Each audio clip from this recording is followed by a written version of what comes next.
You fix that. Half of Rhode Island says thank you. So good morning. I want to thank you all for joining us today. I'm going to make this brief. I stand before you today as a resolute to commit to address the critical need that resonates deeply within our state. A need that echoes the desire for trust, accountability, and the unwavering transparency of our elected officials. Rhode Islanders deserve to feel assured that those entrusted with steering the ship of our state are held accountable to their actions. The challenges and the controversies faced by the McKee administration have underscored the necessity for robust oversight and transparency in our governance. Let us not be disillusioned. Our state, while filled with promise and potential, is not impervious to the vulnerabilities inherent in any governing body. Mismanagement, inefficiencies, and regrettably, instances of misconduct can find their way into our system. To safeguard the public trust and uphold the principles that form the bedrock of our democracy, the establishment of the Inspector General's office stands as an imperative. This office will stand as a vigilant watchdog, meticulously scrutinizing every action taken by our government.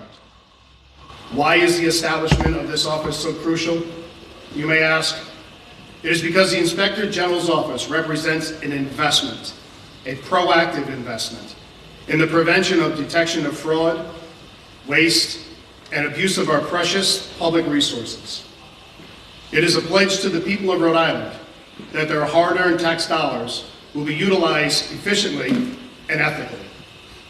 Crucially, the proposed Inspector General's office would operate autonomously, free from the tentacles of political influence. For years, Republicans and Democrats have called for the establishment of an independent Inspector General's office. Its independence ensures impartial and objective oversight, beholden only to the pursuit of the truth and the preservation of a public interest.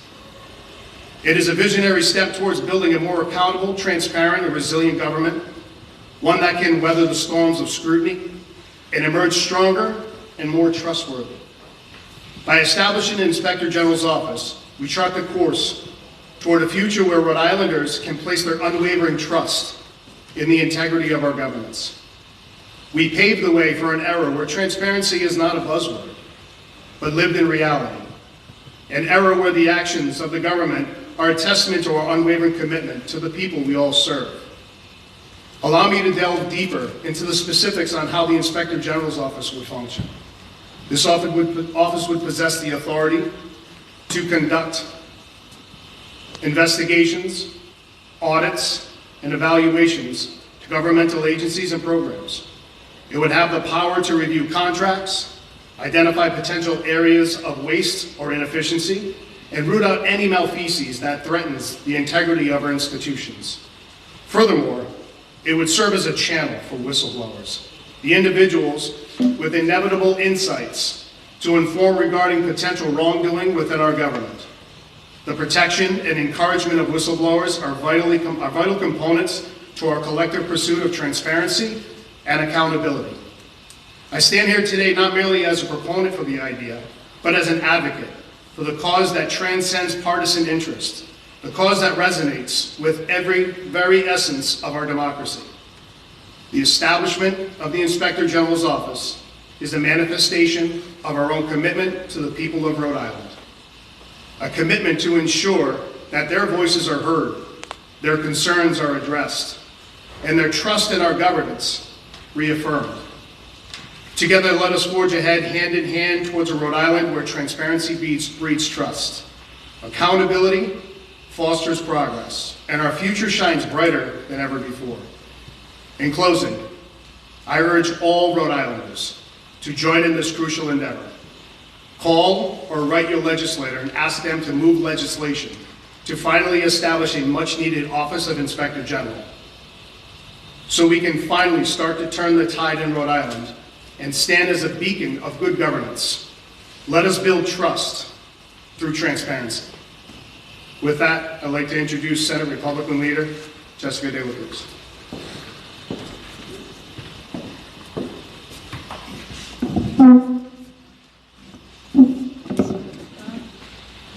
Thank you, Mr. Chairman, and thank you to all of you who are present and listening. Chairman Powers laid out the many reasons why the establishment of the Office of Inspector General is in the best interest of our state. For those reasons, Republicans in the House and the Senate have continually introduced legislation to create this essential office. This is, however, a nonpartisan issue. There has been and continues to be support from both sides of the aisle on this initiative. Most recently, I introduced Senate Bill 264 last February in 2023 and Bill 2247 in February of 2022 with bipartisan support to establish the Office of Inspector General as an independent administrative agency charged with the responsibility to investigate, detect, and prevent fraud, waste, abuse, and the mismanagement of the expenditure of public funds. The bills were referred to committee where they languished without receiving a hearing. Such has been the pattern for at least 7 General Assembly sessions, with my colleagues and predecessors introducing similar legislation to this end. In this time, we have seen a myriad of challenges and controversies that have deteriorated the public trust in our government institutions. Now imagine if Rhode Island had an Inspector General for that period of time. How much more could we have learned from issues such as the disastrous UHIP rollout, numerous budget controversies, and state agency deficiencies if there were a nonpartisan office that possessed the authority to conduct investigations, audits, and evaluations of governmental agencies and programs? How much more confidence would the public have in the ability to resolve issues we currently face, including the sudden closure of the I-95 bridge, if we had proactively invested in an office tasked with robust oversight and transparency in our government? There are 36 states that either have an agency-specific or statewide Inspector General office. It is beyond time for Rhode Island to join their ranks. In this session, Republicans will again sponsor legislation in the House and Senate to establish the Office of Inspector General. In fact, I received our draft just this morning. We will work together to garner bipartisan support and support from leadership. But your advocacy is crucial for the advancements of this legislation. I urge Rhode Islanders to contact their senators, their representatives, committee leadership, the majority and minority leadership, the Senate President and the Speaker of the House to voice your support for the creation of the Office of Inspector General in our state. Together we can move towards a more transparent and accountable government that Rhode Islanders deserve. Thank you, Happy New Year, and happy new legislative session. And I'd like to introduce the House Speaker, excuse me, House Minority Leader, Mike Chippendale. Thank you, Chairman. And thank you, everyone, for being here. Happy New Year. Certainly, Inspector General is not a novel idea that anybody who's been following around politics, as Republicans have been putting in legislation for at least the 14 years I've been here. As leaders entrusted by the people to uphold our state's values and laws, it's imperative that we conduct ourselves with the utmost integrity and respect for the traditions that define our democratic system. The legislature allocates public funds, your money, the taxpayers' money, to the executive branch to operate all of their functions, the executive offices, all of their departments, as well as our own in the legislature.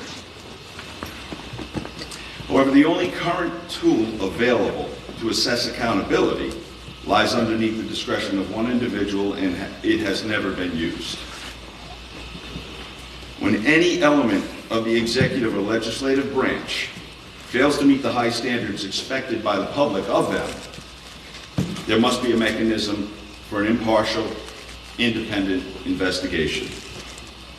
The Office of the Inspector General would serve as a guardian of the public's trust, ensuring that any waste, fraud, or abuse of power within our government structure is thoroughly and fairly investigated and reformed.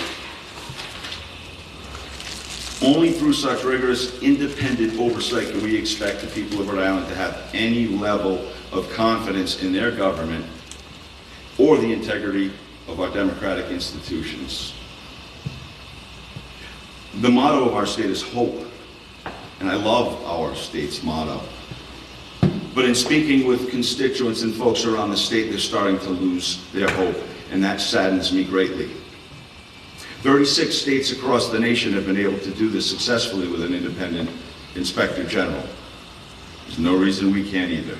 The time for this office to be set up, an independent entity with the authority to investigate any issue across all corners of government, is now. Thank you very much, and Happy New Year. Taking questions? Yeah, I'd like to open it up for questions. Sir, Representative Chippendale, or I should say Minority Speaker Chippendale. Two quick questions in tandem. Number one, what would be the mechanism to either appoint/elect this individual or individuals to this office? And number two, what would be the process to bring a case before them or to instigate some type of investigation? That would be dictated by this specific legislation. We've had several iterations of these proposals over the years. I suspect that I would want that an inspector general, being independent, would go through an advice and consent sort of a process. There would be, just like when appointing anyone of any importance, whether it's the auditor general or anyone else, that there would be a defined process. That's really what the legislature's job is. We need to define what those steps will be, who will be the team that selects, from whom they will gather their candidates, and how will that person be chosen. Mm-hmm. And jumping in, we already have an auditor general. Yes. We already have a Bureau of Audits. Mm-hmm. Number one, what would you do with them? Number two, you said in your remarks something about there's only one mechanism and it's never been used. I personally remember the Auditor General digging in, for instance, on the spending of the Institute for International Sport and finding out money that went there that wasn't used as intended, et cetera. It opened up a whole criminal investigation. So are you talking about some other mechanism that's never been used? The Auditor General's principal focus, obviously, is fiscal, it's financial. He also serves under the JCLS. He answers to the JCLS. That's by no means independent. And the Bureau of Audits? The same thing, there is no independence. We need someone who is not beholden to the legislature, the person who gives them their job and who can take their job away with the snap of a finger. We need someone like a judge, in the sense that once they're put in that place, whether they have term limits or not, the legislation will decide, they will be able to do their job unfettered by the political molestations that we see throughout this entire country on processes. For Leader Chippendale, and I don't want to exclude Leader De La Cruz here, you both alluded to how there have been these kind of proposals for many, many years. The issue has not moved forward. That suggests that a different kind of strategy is really needed to move the ball beyond just calling on citizens to contact their lawmakers. Do you have any other kind of strategy in mind to put into effect to try and get a different outcome this time around? I will allow, of course, Leader De La Cruz to answer for herself, of course. But, you know, it's the bully pulpit, if you will. This sort of a venue is one way of us to raise the awareness of it. We are also at a point in time where Rhode Islanders' lives are being extremely interrupted and inconvenienced by what we have just seen on I-195, which is but one example of the types of things an Inspector General's office would lead to. The proverbial iron is hot. Again, people are losing hope. It is our hope, and we're optimistic people, that the folks of Rhode Island will get to a boiling point where they say, yes, you know what, it is time for this, and they will start demanding it. Where are... I want to let Leader De La Cruz respond to Lena's question. No worries. If you would please speak to the microphone. Sure, absolutely. Thank you. Absolutely. You know, year after year, the legislature, you know, you can imagine, I mean, thousands of pieces of legislation are submitted. And, you know, Although some I would say are more important than others, this is one of those pieces of legislation that is supremely important, but does not get the attention it deserves. And so when situations arise like the I-95 or the UHIP or whatever other issues that the state has been facing, constituents ask, what can we do? Nothing's changing, the system's not working. This is something that we can do. And so when situations do arise, we need to point to legislation that can fix the issue. So that's what I would say is doing these press conferences, bringing attention to these issues through press conferences, through talking to constituents. That's how we move the needle. It's the way we move the needle with Bill, was it S2219, the sexual assault bill with minors. You know, that bill sat for 5 years. No one believed that the bill was necessary because there wasn't a loophole in the law. Then the AG said, you know what? There is a loophole in the law. And then that was brought to light to Rhode Islanders. They came out and testified. And so just because something doesn't pass the first time or the second time or the third time or the fourth time doesn't mean that we don't continue to try and push for legislation that's important. Well, you're calling it bipartisan. I'm sorry, let me just ask one question on I just shut up. You're calling it bipartisan, and I'm sure there are bills in the last several decades that I've written about this that had Democrats on them, but you're holding a press conference. First day of the session, where are the Democrats?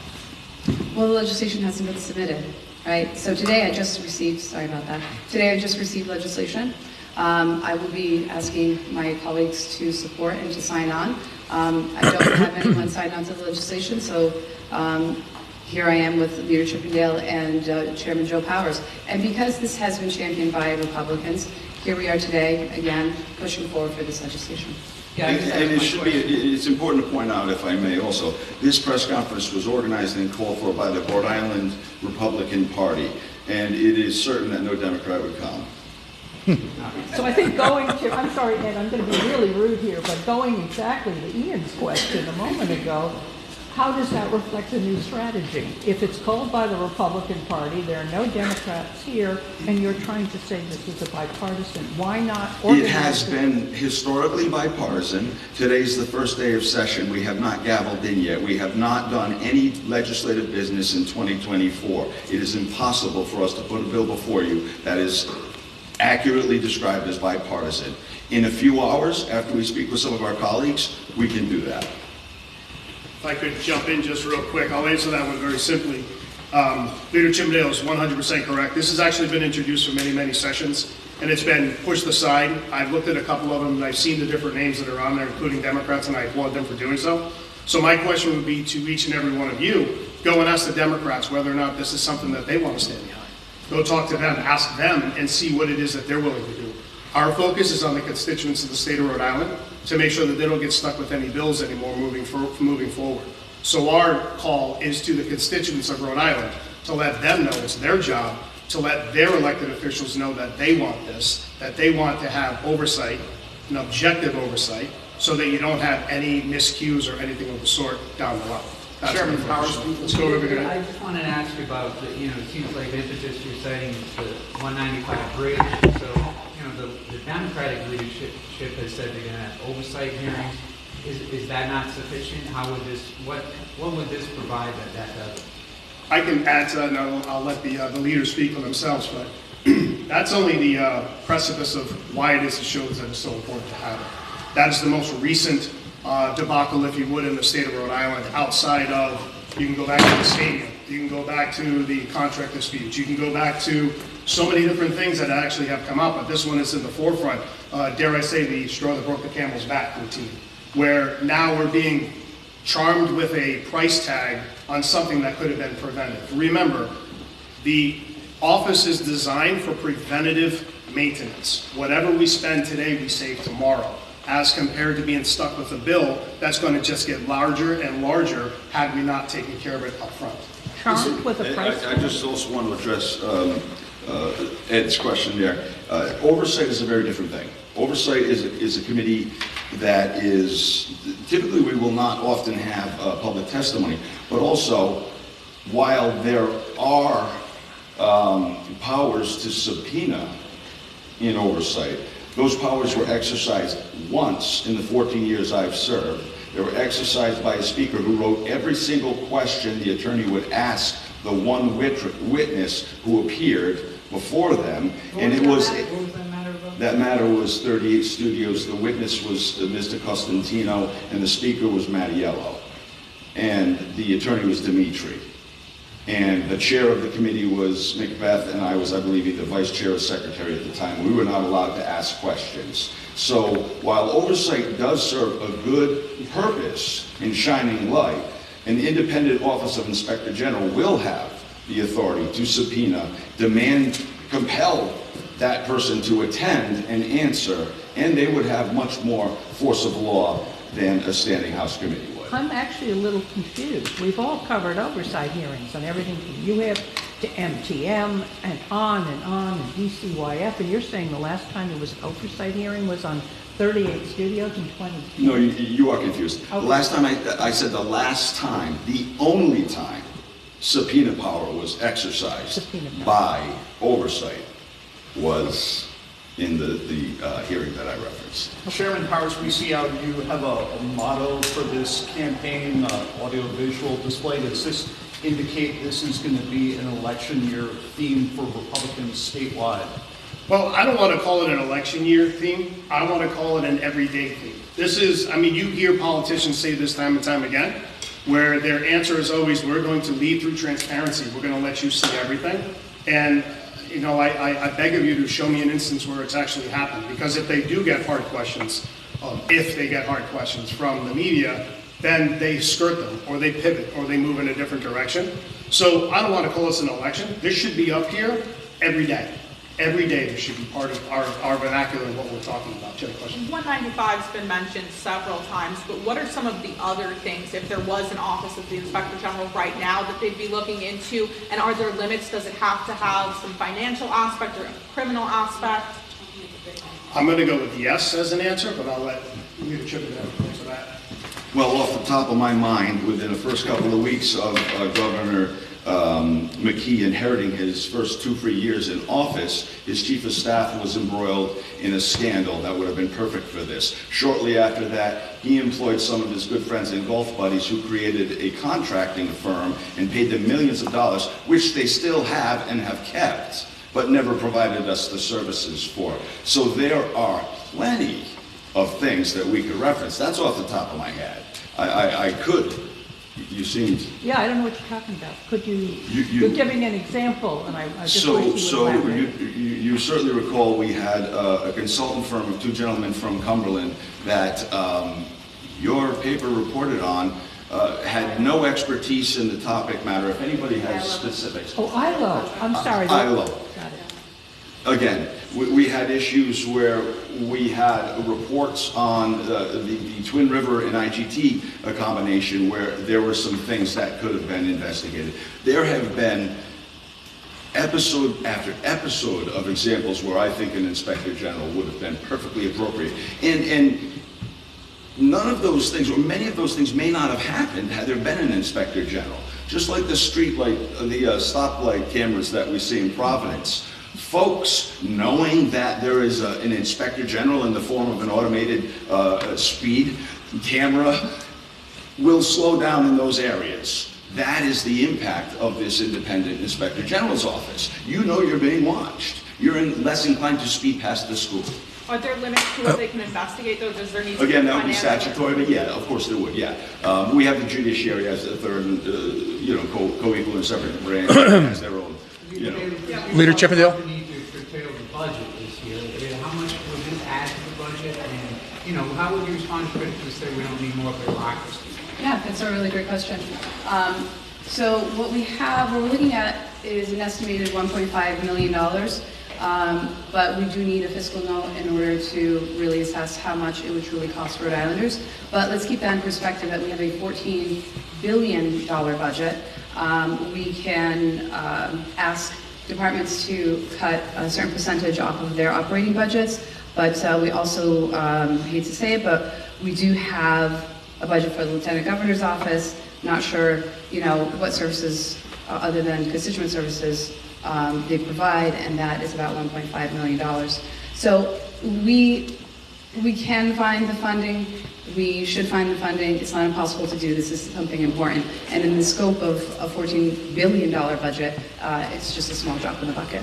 Couple quick follow-ups. First of all, it's true that the Attorney General recently, if you will, cited an increase in his budget being essentially paid for by savings generated by his budget, correct? I'm not aware of Okay, his... so my question, if I could ask both leaders. Sure. You know, you've got two generic, if you will, broad baskets of cases potentially. And let's look at some recent failures by the McKee administration. Constitutionally, the ongoing state of emergency, that protracted state of emergency, versus, say, a statutory failure where the Department of Housing has been demonstrated to be using a political process to establish who gets shelter beds versus who doesn't get shelter beds, and routinely plays with that process. Are both of those baskets, if you will, situations that you'd like to look at? Would it be that broad, their powers?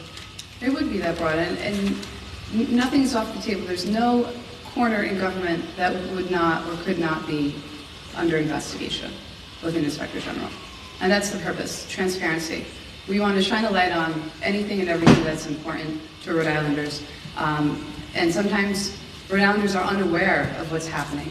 And so we want to bring things to light so government is held accountable. That what we do should be out in the open.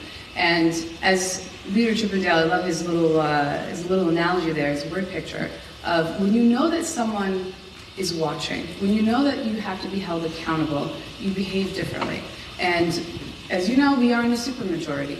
And I'm going to just point back to the committees, the oversight committees.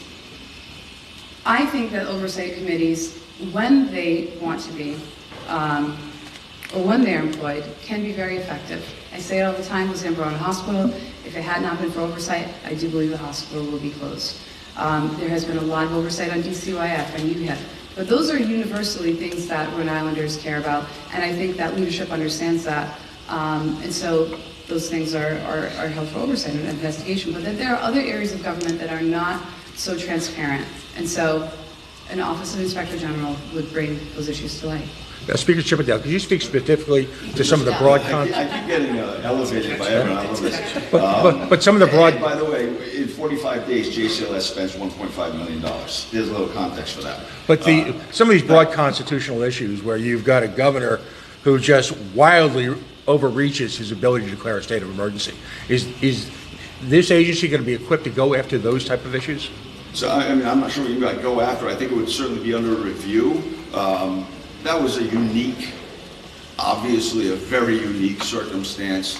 What role an Inspector General would play in that, again, would be dictated by the legislation if passed, and the dictates in that legislation, but then also by the roles of that office. And that office, again, has to be independent. So it would have to be up to them as to whether or not they determine they will take that issue up.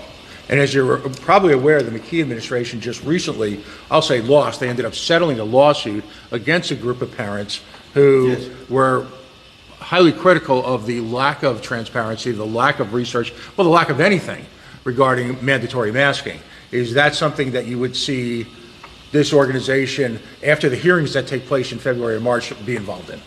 Yeah, so I'm not an attorney. I can't tell you how that would play the case and the court case winding out as you have alluded to and continuing to do. I don't know how that would play into it. I think it would certainly be fair game. Why hasn't this passed? You have all this bipartisan support. It's come up every year, maybe 2 decades, maybe longer. Why hasn't it Because passed? we are an 87% one-party state. And if you are a supermajority, why would you put an institute in place that will monitor you? And one other question, which is, and I think it was Senator Cruz who said this, languishes in committee without a hearing. At least on the House side, if a sponsor asks for a hearing, they get a hearing. So presumably it's had hearings. Have you been asking for hearings and they refuse to grant? I want hearings on all of my bills. And they won't give you a hearing? Not all of them do, and I'm not the only senator that happens to, so to be fair, it does happen. And sometimes they're, you know, last year was a bit of an odd year with the passing of Senator Mary Ellen Goodwin, so obviously that changed the timeline for us, but that was an outlier. It's not the norm. But the Senate has already announced informally within channels that they're only going to be meeting once a week as a body. Is there a point in time where, and you're not the Senate president, so this is not at your table, but is there a point in time where the Senate decides to get back to work as a body, particularly after the disaster of last year? Yeah, at the beginning of session, we're only meeting once because there are no bills to hear on the floor. It does not mean that we're not going to have committee hearings on Tuesdays, Wednesdays, and Thursdays when we're scheduled. Again, we probably won't have that many hearings in January because, you know, I'm just receiving my legislation, Democrats are just receiving their legislation. We'll be getting signatures for those pieces of legislation, then we have to submit them, and they have to be sent or assigned to a committee. So the reason why we're only meeting on Thursdays for January, possibly even February, is because we don't have a lot of legislation before us. Once we're in full swing and all those bills are submitted, then we'll be meeting 3 days a week for committee and hopefully very soon thereafter as well for regular session. Thank you, everyone. Thank you. You all were reading from statements. Do you have copies of them or can you send them to the kids? I'm gonna give you a clean one because I made last minute edits. But that's more fun. It's a state secret, no, I'm just kidding.